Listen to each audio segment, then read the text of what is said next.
नमस्कार दोस्तों, स्वागत है आप सभी का एक बार फिर से जीएस फाउंडेशन यूट्यूब चैनल पर। दोस्तों, सेशन को एक बार से लाइक कर दीजिए, दोस्तों के साथ शेयर कर दीजिए और यदि आप भी इस चैनल पर नए हैं तो चैनल को सब्सक्राइब कर लीजिए। ठीक है, आज का हमारा सेशन रहने वाला है साइंस का और साइंस के इस सेशन में आपको फिजिक्स, केमिस्ट्री, बायोलॉजी के प्रश्न देखने को मिलेंगे। हमने इस वीडियो में कुल 30 प्रश्नों को लिया है। इन 30 प्रश्नों के साथ आपको फुल एक्सप्लेनेशन भी दिया जाएगा दोस्तों। तो सेशन को एक बार से लाइक कर दीजिए, दोस्तों के साथ शेयर कर दीजिए और यदि आप भी इस चैनल पर नए हैं तो चैनल को जरूर सब्सक्राइब कर लीजिए। ठीक है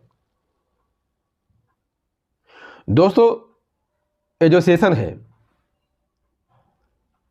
SSC, railway, state PSC, CDS, NDA, UPSC, SI या फिर आप किसी भी कॉम्पिटिटिव एग्जाम की तैयारी कर रहे हैं दोस्तों, ये सभी के लिए महत्वपूर्ण होने वाला है। ठीक है, तो सेशन को एक बार से लाइक कर दीजिए। सेशन की शुरुआत करेंगे। चलिए यहां पर सेशन की शुरुआत करते हैं दोस्तों अपने पहले प्रश्न से। ठीक है,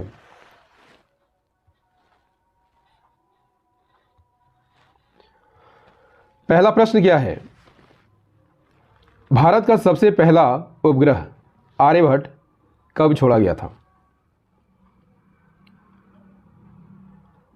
सही आंसर हो जाएगा ऑप्शन बी, 1975 में छोड़ा गया था।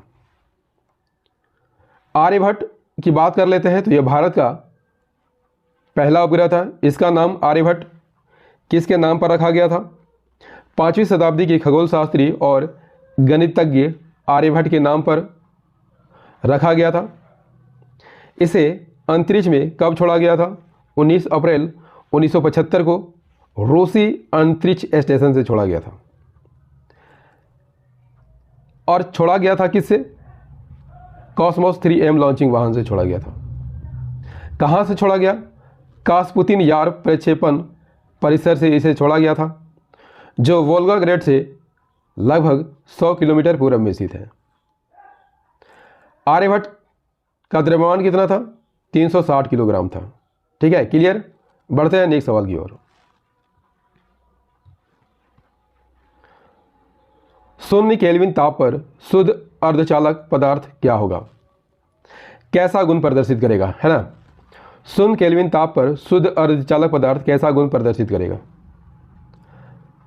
सही आंसर हो जाएगा, यह कुचालक होगा। ठीक है,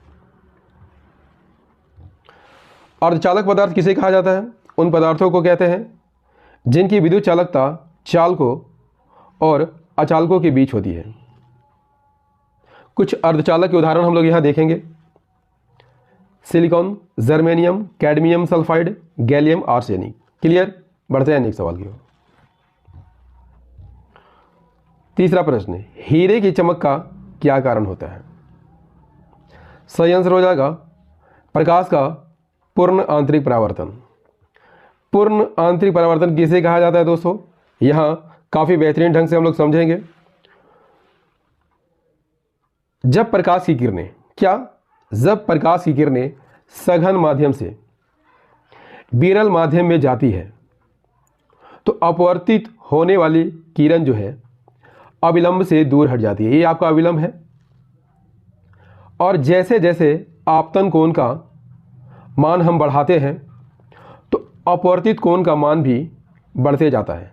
ठीक है, बढ़ते जाता है। अपवर्तित कोण का मान क्या होता है? बढ़ते जाता है और अपवर्तित किरणें जो है अविलंब से दूर हटती जाती है। ठीक है दोस्तों, एक ऐसा समय आता है जब अविलंब से दूर हटते हटते अपवर्तन कोण का मान कितना हो जाता है? 90 डिग्री हो जाता है। तब हम इस कोण को क्या कहते हैं? क्रांतिक कोण कहते हैं। ठीक है, जब क्रांतिक कोण का मान बढ़ाते हैं तो विरल माध्यम में बनने वाला कोण भी बढ़ते जाता है। एक ऐसा समय आता है कि अपवर्तित किरणें जो है जिस माध्यम से किरणें जाती है उसी माध्यम में लौट आती है। ठीक है, आप यहां चित्र में देख सकते हैं दोस्तों। इसी को जो है पूर्ण आंतरिक परावर्तन कहा जाता है। पूर्ण आंतरिक परावर्तन के कुछ उदाहरण हैं जैसे गहरे काले रंग से पोते गए पृष्ठ का चमकना, कांच के चटके हुए हिस्से का चमकीला दिखाई देना, पानी में वायु से भरे बुलबुले का चमकना और मृग मरीचिका का बनना। नेक्स्ट सवाल कर लेते हैं। नेक्स्ट सवाल हमारा क्या कहता है, वर्णांधता का दोष किस लेंस के प्रयोग द्वारा दूर किया जा सकता है? अवतल, उत्तल, सिलेंडर या इनमें से कोई नहीं। वर्णांधता एक रोग होता है दोस्तों, जिसमें रोगी जो है लाल और हरा रंग में भेद नहीं कर पाता है। ठीक है, तो आपको यहाँ पर आंसर करना है कि इसे कैसे दूर किया जा सकता है। अवतल लेंस, उत्तल लेंस, सिलेंड्रिकल लेंस लगाकर। दोस्तों इसे कोई भी लेंस लगाकर दूर नहीं किया जा सकता। सही आंसर हो जाएगा ऑप्शन डी। क्लियर? अगला सवाल, वर्णांधता बता चुका हूं, आंखों का एक रोग है जिसमें रोगी लाल और हरे रंग में भेद नहीं कर पाता है। यह रोग कैसे होता है दोस्तों? एक तो एक जन्म से भी हो सकता है और बाद में भी उत्पन्न हो सकता है। ठीक है, कलर ब्लाइंडनेस किसे होता है? पुरुषों को भी होता है और महिलाओं को भी होता है, लेकिन पुरुषों की अपेक्षा महिलाओं में कलर ब्लाइंडनेस क्या होता है? कम होता है। पुरुषों में कलर ब्लाइंडनेस कितना होता है? 8%, यानी 100 में से एक पुरुष जो है कलर ब्लाइंडनेस का शिकार होते हैं, और महिला का कलर ब्लाइंडनेस कितना होता है? 0.5%, यानी 200 में से एक महिला कलर ब्लाइंडनेस का शिकार हो जाती है। क्लियर? अगला सवाल, पांचवा सवाल कहता है, सूर्य की ऊष्मा पृथ्वी पर कैसे पहुंचती है? सही आंसर हो जाएगा विकिरण द्वारा पहुंचती है। विकिरण किसे कहते हैं? किसी पदार्थ को ऊष्मा तरंगों के संचरण द्वारा सीधे गर्म होने की प्रक्रिया को विकिरण कहते हैं। सूर्य से प्राप्त होने वाली किरणों से पृथ्वी का उसका वायुमंडल का गर्म होना ही क्या कहलाता है? विकिरण कहलाता है। यह एकमात्र ऐसी प्रक्रिया है जिससे ऊष्मा बिना किसी माध्यम के यानी निर्वात में यानी शून्य से होकर भी यात्रा कर सकती है। ठीक है, समझ रहे हैं ना? क्लियर? देखते हैं अगला सवाल, एनीमोमीटर क्या मापने के काम आता है? एनीमोमीटर क्या मापने के काम आता है? Answer is the option B, पवन का वेग मापने के काम आता है। क्लियर? नेक्स्ट सवाल, सातवां, प्रकाश वर्ष किसका मात्रक है? तो प्रकाश वर्ष किसका मात्रक है? दूरी का मात्रक है, खगोलीय दूरी का मात्रक है। प्रकाश वर्ष किसे कहा जाता है? प्रकाश द्वारा निर्वात में एक वर्ष में जो दूरी तय की जाती है उसे प्रकाश वर्ष कहा जाता है। इसका मान कितना होता है? 9.46 इंटू 10⁻15 मीटर या 9.4 इंटू 10⁻12 किलोमीटर। ठीक है, दूरी का सबसे बड़ा मात्रक क्या होता है दोस्तों? पारसेक होता है। एक पारसेक यदि आपसे पूछ ले कितना प्रकाश वर्ष के बराबर होता है? 3.2 प्रकाश वर्ष के बराबर होता है। समझ रहे ना? क्लियर? अगला सवाल, निम्न में से कौन सा परिक्षेपास्त्र भूमि से वायु में जाने वाला परिक्षेपास्त्र है? कौन सा है? फटाफट आंसर करते रहिए। निम्नलिखित में कौन सा परिक्षेपास्त्र भूमि से वायु जाने वाला परिक्षेपास्त्र है? सही आंसर हो जाएगा ऑप्शन ए, त्रिशूल है। त्रिशूल की बात कर लेते हैं तो एक कम दूरी का जमीन से हवा में मार करने वाली मिसाइल है। इसे DRDO द्वारा तैयार किया गया था। इसका वजन कितना है? 130 किलोग्राम है। लंबाई की बात कर लेते हैं 3.1 मीटर। कहाँ से छोड़ा गया था? चांदीपुर अंतरिक्ष परीक्षण रेंज से छोड़ा गया था। अगला सवाल क्या कहता है? 2G स्पेक्ट्रम में प्रयुक्त G अक्षर क्या दिखाता है? तो G जो है जेनरेशन को दिखाता है। ठीक है, 2G क्या था? स्पेक्ट्रम घोटाला था जो कब घटित होता है? 2011 में घटित होता है। लेकिन 2017 में क्या होता है दोस्तों? CBI कोर्ट जो है इसमें फंसने वाले आरोपियों को रिहा कर देता है। ठीक है, और कहता है कि मुकदमा जो है गलत तरीके से किया गया था और ये घोटाला हुआ ही नहीं था। ठीक है, अगला सवाल क्या कहता है? अगला सवाल कहता है, जब किसी तालाब के शांत जल में पत्थर फेंका जाए तो तालाब में जल के पृष्ठ पर उठने वाली तरंगे कैसी होती है? सही आंसर हो जाएगा ऑप्शन सी, अनुदैर्ध्य होती है और अनुप्रस्थ दोनों होती है।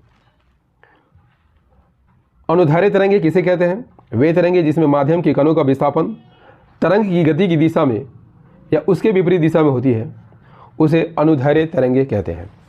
ठीक है। और ये तरंगे कैसी होती है? संपीड़न और विरलन के रूप में होती है।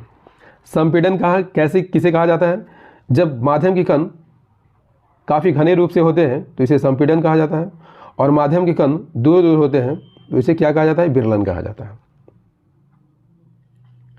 और ये तीनों अवस्थाओं में, ठोस, द्रव और गैस, तीनों अवस्थाओं में उत्पन्न होती है। भूकंप के लिए जो उत्तरदायी तरंगे होती है, कैसी होती तरंगे होती है? अनुदैर्घ्य तरंगे होती है। ठीक है। अनुप्रस्थ तरंग की बात कर लेते हैं तो वे तरंगे जो माध्यम के कणों का विस्थापन तरंग संचरण की दिशा के लंबवत होता है। ठीक है। मान लिया जाए तरंग ऐसे चल रहा है और कणों का विस्थापन इस तरह से हो रहा है, तो ये कौन सी तरंग है? अनुप्रस्थ तरंग है। और ये श्रृंग और गर्त के रूप में होती है। श्रृंग इसे कहा जाता है, गर्त इसे कहा जाता है। विद्युत चुंबकीय तरंग अनुप्रस्थ तरंग का उदाहरण है। ठीक है। अगला सवाल क्या कहता है? निम्नलिखित में कौन सा पदार्थ उधरोपातन दिखाता है? नेपथलीन, कपूर। ऑप्शन है 1, 2, 1 और 2 इनमें से कोई नहीं। सही आंसर हो जाएगा दोनों उधरोपातन दिखाते हैं। उधरोपातन क्या होता है दोस्तों? जब कोई पदार्थ गर्म करने पर सीधे ठोस से गैस में परिवर्तित हो जाता है। ठीक है। उसे ही हम उधरोपातन कहते हैं। नेक्स्ट सवाल कर लेते हैं दोस्तों। सेशन कैसा लग रहा है कमेंट करके जरूर बताइएगा, है ना। 12वां सवाल कहता है निम्नलिखित में से वह कण कौन सा है जो ऋणात्मक रूप से आवेशित होता है? तो आप सभी जानते होंगे दोस्तों, आसान सा प्रश्न है। सही आंसर हो जाएगा इलेक्ट्रॉन। परमाणु में 3 कण होते हैं, आप सभी जानते होंगे, इलेक्ट्रॉन, प्रोटॉन और न्यूट्रॉन। इलेक्ट्रॉन जिस पर ऋण आवेश होता है, प्रोटॉन जिस पर धन आवेश होता है, और न्यूट्रॉन जो कि उदासीन होता है। इलेक्ट्रॉन की खोज किसने की थी? जे थॉमसन ने 1897 में की थी। प्रोटॉन की खोज गोल्डस्टीन रदरफोर्ड ने की थी। न्यूट्रॉन चैडविक कब की थी? 1932 में की थी। क्लियर, समझ रहे हैं ना। अगला सवाल, स्टेनलेस स्टील में निम्नलिखित में कौन सा तत्व नहीं होता है? आयरन, टंगस्टन, क्रोमियम या निकेल। तो स्टेनलेस स्टील में लोहा, कार्बन, क्रोमियम और निकेल होते हैं। तो यह कौन सा नहीं होता है? टंगस्टन नहीं होता है। स्टेनलेस स्टील में लोहा, कार्बन, क्रोमियम और निकेल होते हैं। नेक्स्ट सवाल कर लेते हैं दोस्तों। नेक्स्ट सवाल हमारा है धूम्र बनाने के लिए यानी धुआं बनाने के लिए निम्नलिखित में किसका प्रयोग किया जाता है? किसका प्रयोग किया जाता है? सही आंसर हो जाएगा दोस्तों फास्फोरस का प्रयोग किया जाता है। फास्फोरस एक रासायनिक तत्व है। परमाणु संख्या कितनी होती है? 15 होती है। पशुओं की हड्डियों में यदि आपसे पूछ ले कितना प्रतिशत कैल्शियम फास्फेट होता है? 56% होता है। इसकी खोज किसने की थी? हैनिंग ब्रांड ने की थी। सेशन कैसा लग रहा है दोस्तों? कमेंट करके जरूर बताइएगा। ठीक है। 15वां सवाल कर लेते हैं। अग्निशामक के रूप में किस गैस का प्रयोग किया जाता है? वेरी वेरी इंपॉर्टेंट सवाल है दोस्तों। Answer is the carbon dioxide, option A. Carbon dioxide कैसी गैस है? रंगहीन और गंधहीन गैस है, और वायुमंडल में आयतन के हिसाब से 0.03% होती है। यह एक ग्रीन हाउस गैस है दोस्तों। किसे कहा जाता है? ग्रीन हाउस गैस है उसे कहा जाता है जो सूर्य की आने वाली किरणों को तो आने देती है, लेकिन जब पृथ्वी से ये किरणें टकराती है तो उसे वायुमंडल में जाने से रोकती है। ऐसे गैसों को क्या कहा जाता है? ग्रीन हाउस गैस कहा जाता है। और कार्बन डाइऑक्साइड भी ग्रीन हाउस गैस की श्रेणी में आता है। ठीक है। अगला सवाल, 16वां सवाल है रसोई की गैस एक मिश्रण है। किसका किसका मिश्रण है? आपको यहाँ पर आंसर करना है दोस्तों। किसका मिश्रण है? सही आंसर हो जाएगा दोस्तों ऑप्शन सी, प्रोपेन और ब्यूटेन का मिश्रण है। द्रवित petroleum gas, liquefied petroleum gas यानी एलपीजी रसोई गैस के रूप में यूज होता है, उपयोग किया जाता है। एलपीजी में क्या क्या होता है? प्रोपेन और ब्यूटेन होते हैं, जो एल्केन श्रेणी का यौगिक है। एल्केन का सामान्य सूत्र क्या होता है? यदि आपसे पूछ ले CnH2n+2, और इसका पहला सदस्य मीथेन, दूसरा सदस्य इथेन, और आप सभी जानते होंगे दोस्तों प्रोपेन तीसरा सदस्य है और ब्यूटेन चौथा सदस्य है। नेक्स्ट सवाल में जाने से पहले दोस्तों सेशन को एक बार से लाइक कर दीजिए, दोस्तों के साथ शेयर कर दीजिए, और यदि आप भी इस चैनल पर नए हैं तो चैनल को जरूर सब्सक्राइब कर लीजिए, क्योंकि मैं ऐसे ही वीडियो आपके लिए रोज़ लाते रहता हूँ। कब लाता हूँ? रात को 8 बजे मेरी वीडियो आती है, जो history, geography, polity, economics, science और सामान्य ज्ञान से संबंधित होती है। तो सेशन को एक बार से लाइक कर दीजिए, दोस्तों के साथ शेयर कर दीजिए। ठीक है, बढ़ते हैं नेक्स्ट सवाल की ओर। 17वां सवाल है, प्राकृतिक गैस का मुख्य घटक क्या है? सही आंसर हो जाएगा मीथेन है। प्राकृतिक गैस कई गैसों का मिश्रण है जिसमें मीथेन ज़्यादा होती है, और यह जो है जीवाश्म ईंधनों के साथ पाई जाने वाली गैस है। दोस्तों सीएनजी की बात कर लेते हैं तो दिल्ली की बस यातायात जो है सीएनजी पर आधारित है, और विश्व की सबसे बड़ी सीएनजी से चलने वाली यातायात भी बन गई है। अगला सवाल क्या कहता है, सूर्य की ऊर्जा का मुख्य स्रोत क्या है? सूर्य की ऊर्जा का मुख्य कारण क्या है दोस्तों? सही आंसर हो जाएगा नाभिकीय संलयन।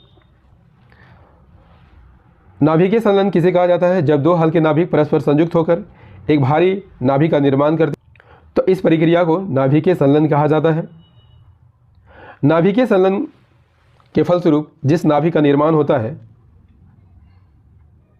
उसका द्रव्यमान जो है संलयन में भाग लेने वाले दोनों नाभिकों के सम्मिलित द्रव्यमान से कम होता है, और द्रव्यमान में यह जो कमी होती है अल्बर्ट आइंस्टीन का एक समीकरण है, E = mc² से ज्ञात किया जाता है। 19वां सवाल है, मोनाजाइट बालू में निम्न में से कौन सा खनिज पाया जाता है? मोनाजाइट बालू में निम्नलिखित में से कौन सा खनिज पाया जाता है? सही आंसर हो जाएगा दोस्तों थोरियम पाया जाता है। थोरियम की बात कर लेते हैं तो आवर्त सारणी की एक्टिनाइड श्रेणी का प्रथम तत्व है ये। थोरियम की खोज किसने की थी? बर्जिलियस ने की थी। कब की थी? 1828 में की थी। और संसार में मोनाजाइट का सबसे बड़ा भंडार यदि आपसे पूछ ले कहाँ पर है? केरल राज्य में है। अगला सवाल क्या कहता है, बारूद का आविष्कार किसने किया? तो बारूद का आविष्कार किसने किया था? रोजर बेकन ने किया था। रोजर बेकन कौन थे? इंग्लैंड के प्रसिद्ध वैज्ञानिक और दार्शनिक थे। बारूद क्या है? एक विस्फोटक रासायनिक मिश्रण है। क्लियर? इसे गन पाउडर या अपने काले रंग के कारण इसे काला पाउडर भी कहा जाता है। बारूद किससे बनता है? गंधक, कोयला और सोरा से बनता है। सोरा में कौन? Potassium nitrate. ठीक है। 21वां सवाल क्या कह रहा है दोस्तों, एग्रो एस्ट्रोलॉजी में किसका अध्ययन किया जाता है? सही आंसर हो जाएगा दोस्तों घासों का अध्ययन किया जाता है। क्लियर? घासों का अध्ययन एग्रो एस्ट्रोलॉजी में किया जाता है। बीजों का अध्ययन एस्पर्मोलॉजी में किया जाता है। फलों का अध्ययन बॉमोलॉजी के अंदर किया जाता है, और फसलों का अध्ययन किसमें किया जाता है? एग्रोनॉमी में किया जाता है। नेक्स्ट सवाल। अगला सवाल क्या कह रहा है, गुआनिन और साइटोसिन के बीच में कितने हाइड्रोजन बंध होते हैं?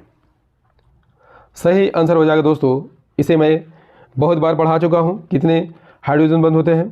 3 हाइड्रोजन बंध होते हैं। डीएनए में पाए जाने वाले 4 क्षार कौन कौन होते हैं? एडेनिन, थाइमिन, गुआनिन और साइटोसिन। एडेनिन हमेशा थाइमिन से जुड़ा होता है। क्लियर? और कितने बंध से जुड़ा होता है? 2 हाइड्रोजन बंध से जुड़ा होता है। और गुआनिन हमेशा साइटोसिन से जुड़ा होता है। कितने हाइड्रोजन बंध द्वारा? 3 हाइड्रोजन बंध द्वारा। ठीक है। नेक्स्ट सवाल, निम्नलिखित में कौन सा तत्व प्रोटीन संश्लेषण में अनिवार्य है? सही आंसर हो जाएगा दोस्तों नाइट्रोजन। नाइट्रोजन की बात कर लेते हैं तो इसका रासायनिक चिन्ह N होता है, परमाणु क्रमांक 7 होता है, सामान्य ताप और दाब पर यह गैस अवस्था में होता है, और पृथ्वी में के वायुमंडल पर यह कितना प्रतिशत होता है? 78% होता है। एक रंगहीन, गंधहीन, स्वादहीन और अक्रिय गैस है। इसकी खोज किसने की थी? स्कॉटलैंड के वैज्ञानिक डैनियल रदरफोर्ड ने की थी। कब की थी? 1773 में की थी। गेहूं में रोटी बनाने के गुणों को प्रभावित करने वाला पदार्थ कौन है? गेहूं में रोटी बनाने के गुणों को प्रभावित करने वाला पदार्थ कौन है? सही आंसर हो जाएगा ग्लूटेन। ग्लूटेन एक रासायनिक संरचनात्मक प्रोटीन होता है जो स्वाभाविक रूप से कुछ अनाज के दानों में पाया जाता है। और गेहूं में ग्लूटेन कुल प्रोटीन का कितना प्रतिशत होता है? 75 से 85% होता है। गेहूं का ग्लूटेन जो है मुख्य रूप से 2 प्रकार का होता है। कौन कौन? ग्लूटेनिन और गिलियाडिन। नेक्स्ट सवाल, लहसुन की अभिलाषणिक गंध किसके कारण होता है? वेरी वेरी इंपॉर्टेंट सवाल है दोस्तों। सही आंसर हो जाएगा दोस्तों यहाँ पर सल्फर यौगिक के कारण होता है। लहसुन की कड़वी गंध सल्फाइड यौगिक एलिल मिथाइल सल्फाइड की उपस्थिति के कारण होती है। चीज़ें समझ में आ रही है ना? बढ़ते हैं नेक्स्ट सवाल की ओर। कटल फिश किस संघ की सदस्य है? सही आंसर हो जाएगा मोलास्का संघ की सदस्य है। कटल फिश को समुद्री फेनी भी कहा जाता है। समुद्री फेनी की यह विशेषता है कि उनका शंख उनके शरीर से बाहर होने की बजाय उसके शरीर के अंदर होता है। ठीक है, अगला सवाल, गंगा के डॉल्फिन होते हैं, क्या होते हैं? तो स्तनी होते हैं। क्लियर? गंगा नदी डॉल्फिन मीठे पानी की डॉल्फिन की प्रजाति है। केंद्र सरकार ने डॉल्फिन को भारत का जलीय जीव घोषित किया है। कब किया था? 2010 में किया था। और गंगा नदी में पाई जाने वाली डॉल्फिन एक नेत्रहीन जलीय जीव है, याद कर लीजिएगा। बिहार और उत्तर प्रदेश में इसे सौंस और असम में इसे सीहू के नाम से जाना जाता है। क्लियर? अगला सवाल, पक्षियों की हड्डियां होती है, कैसी होती है? लचीली, कैल्शियम रहित, ठोस और मजबूत, छिद्रयुक्त और वायु से भरी हुई। Answer is the option D. Clear? खोखली हड्डियों को वातित हड्डियां भी कहा जाता है और पक्षियों की खोखली हड्डियां होती है और उन्हें उड़ने में सहायता प्रदान करती हैं। खोखली हड्डियां उनकी उड़ान के दौरान क्या देती है? उन्हें ऑक्सीजन देती है और इन्हीं की वजह से वो उड़ पाते हैं। किस विटामिन को हार्मोन कहा जाता है? तो आप सभी जानते होंगे दोस्तों, आसान सा प्रश्न है। विटामिन डी को हार्मोन कहा जाता है। आइए देखते हैं हम सभी विटामिनों को। तो विटामिन ए का रासायनिक नाम क्या है? रेटिनॉल है। विटामिन सी एस्कॉर्बिक अम्ल, डी कैल्सीफेरॉल, ई टोकोफेरॉल, के फिलोक्विनोन। इन विटामिनों के अलावा विटामिन बी कॉम्प्लेक्स भी होता है। कितने होते हैं? 8 होते हैं, जो B1 से 12 तक होते हैं। B1 को थायमिन कहा जाता है, B2 राइबोफ्लोविन, B3 पैंथोथेनिक अम्ल, B5 niacin, B6 pyridoxine, B7 biotin, B9 folic और B12 को साइनोकोबालामिन कहा जाता है।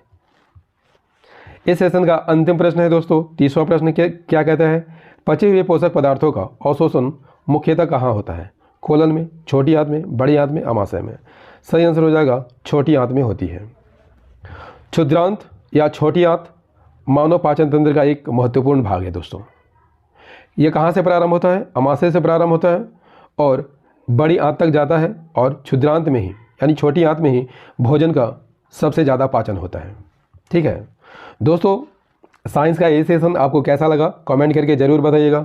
यदि सेशन पसंद आया हो तो इसे लाइक कर दीजिएगा, दोस्तों के साथ शेयर कर दीजिएगा और यदि आप भी इस चैनल पर नए हैं तो चैनल को ज़रूर सब्सक्राइब कर लीजिएगा दोस्तों, क्योंकि मैं ऐसे ही वीडियो आपके लिए रोज़ लाते रहता हूँ जो history, geography, polity, economics, science और सामान्य ज्ञान से संबंधित होती है। और कितने बजे आती है? रात को 8 बजे डेली आती है। इसे रोज़ देखना मत भूलिएगा। मिलते हैं अगले सेशन में हिस्ट्री के प्रश्नों के साथ। जय हिंद, धन्यवाद।